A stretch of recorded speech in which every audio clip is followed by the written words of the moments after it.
ഇത്തരം കാര്യം ഞാൻ അവിടെ പറഞ്ഞു. അത് കുഴപ്പമില്ല.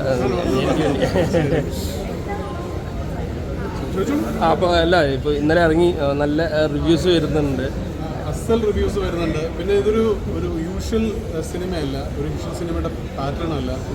ഇതിന് മറ്റൊരു പൂർവ്വ മാതൃകയില്ല. ഒട്ടും തന്നെ ഒരു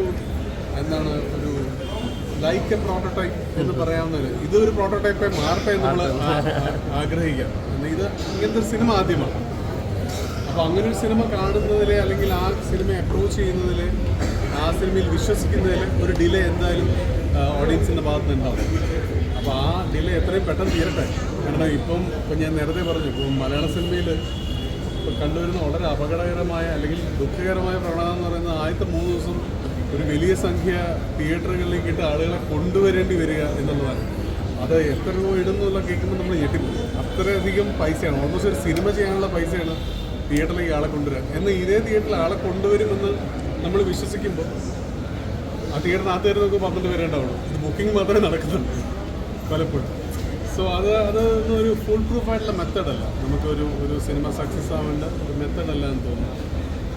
ഒരു സിനിമ നിങ്ങൾ മൗത്ത് പബ്ലിസിറ്റിയിലൂടെ അവിടെ എത്തിക്കുക എന്നുള്ളതല്ലാതെ മറ്റൊരു മാർഗമില്ല. പ്രത്യേകിച്ച് ഈ കുട്ടികൾക്ക് അമേരിക്കൻ മലയാളികൾ സിനിമയുമായി അങ്ങനെ ഒരു ഇഷ്ടമാണ്, അവരുടെ ഒരു ഒട്ടും കലർപ്പില്ലാത്തൊരു ഇഷ്ടം കൊണ്ട് മാത്രം ഈ സിനിമയിൽ എത്തിയതാണ്. കഴിഞ്ഞ ഇവരുടെ 4 വർഷങ്ങൾ ഈ സിനിമയ്ക്ക് വേണ്ടി ഇൻവെസ്റ്റ് ചെയ്തിരിക്കുകയാണ്. ഇവരെല്ലാവരും ജോലിയുള്ള ആൾക്കാരാണ്. ഇവരാ ജോലിയുടെ സമയം കഴിഞ്ഞ് ഈ സിനിമയ്ക്ക് വേണ്ടി ഇൻവെസ്റ്റ് ചെയ്ത ആളുകളാണ്. ഇവർ ഒരുപാട് കഷ്ടപ്പെട്ടു ഈ സിനിമ എത്തിക്കാൻ. മാത്രമല്ല, ഇവരുടെ ഡിസ്ട്രിബ്യൂട്ടേഴ്സൊന്നും ഇതിന് വലിയ ഡിസ്ട്രിബ്യൂട്ടേഴ്സൊന്നും തയ്യാറായില്ല. ഇവരുടെ ഒരു ട്രെയിലർ ലോഞ്ച് ചെയ്യാൻ പോലും ഒരു വലിയ പേരുകാരും മുന്നോട്ട് വന്നില്ല. അതൊക്കെ വലിയ വിഷമമുണ്ടാക്കുന്ന കാര്യമാണ്. കാരണം ഇങ്ങനത്തെ ഒരു പുതിയ സാധനമായിട്ട് കുട്ടികൾ വരുമ്പോൾ ദൗർഭാഗ്യകരം എന്ന് മാത്രമേ പറയാനുള്ളൂ ആ കാര്യങ്ങൾ. പക്ഷേ ഇന്നലെ ഇറങ്ങിയ ഈ സിനിമ അത്രയധികം നല്ല റിവ്യൂസിലൂടെ കടന്നു പോകുന്നു. സോ അത് വലിയ സന്തോഷമുള്ള കാര്യം. അതെല്ലാം ടിക്കറ്റുകളായി ട്രാൻസ്ലേറ്റ് ചെയ്യപ്പെടുമോ എന്ന് നമുക്കറിയില്ല. നമുക്ക് ഇന്നൊന്നും പ്രഡിക്റ്റ് ചെയ്യാൻ പറ്റാത്ത ഒരു കാര്യമാണ്. So let's hope let this happen. Thank you. ഒരു കാര്യം പറയാനുള്ള, നേരത്തെ അവിടെയും പറഞ്ഞത് നിങ്ങളാണ്. Only you support. ഇവിടുത്തെ ഒരു സിസ്റ്റവും സപ്പോർട്ട് ചെയ്തില്ല. Media supported so much.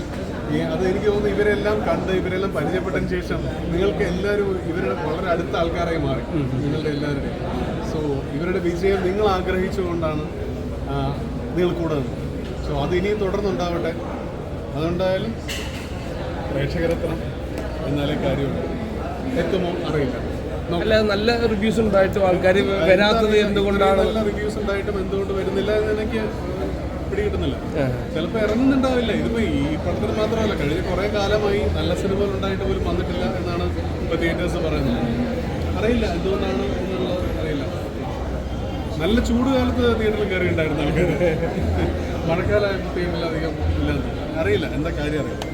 അനുപേണ്ണ ഈ സിനിമയിലേക്ക് അട്രാക്ട് ചെയ്തൊരു സംഭവം അല്ല, ഇതിനകത്ത് അട്രാക്ട് ചെയ്തൊന്നുമില്ല. ഇതിനകത്ത് ഇവരുടെ ഒരു പാഷനാണ് ഈ ഒരു കാര്യം നമ്മളടുത്ത് പറഞ്ഞ്, അല്ലെങ്കിൽ നമ്മളെ ഈ ഒരു സിനിമയിലേക്ക് എത്തിക്കുന്നത് ഇവർ ഓരോ ദിവസവും നടത്തിയ ഫോൺ കോളുകൾ. എത്രമാത്രം അവർക്ക് സിനിമ വേണം എന്നുള്ളത്. അപ്പോൾ ഇത്ര ഏറ്റവും കൂടുതൽ എനിക്ക് തോന്നുന്നത് പുതുമുഖങ്ങളോടൊപ്പം അഭിനയിച്ച ആൾ, അല്ലെങ്കിൽ പുതുമുഖ ഡയറക്ടേഴ്സിനോടൊപ്പം അഭിനയിച്ച ആൾ ഞാനായി. അപ്പോൾ അവർക്ക് എല്ലാവർക്കും ഇതാണ്, അവർക്ക് ആ ഒരു സിനിമ ചെയ്യണം. ഇപ്പോൾ നമ്മളൊരു കാലത്ത് ഒരു സിനിമ ചെയ്യാൻ വേണ്ടി പലരുടെയും പുറകെ നടന്നിട്ടുണ്ടല്ലോ. അപ്പോൾ അത് മേ ബി നമ്മളാൽ എന്തെങ്കിലും നമ്മുടെ ഒരു ചെറിയ ഭാഗം, ഇപ്പോൾ ഞാനതിനായതുകൊണ്ട് വലിയൊരു കാര്യം ഉണ്ടായിരുന്നില്ല, പക്ഷേ നമ്മളൊരു ചെറിയ ഭാഗം അതിനകത്താവാൻ അവരെന്തെങ്കിലും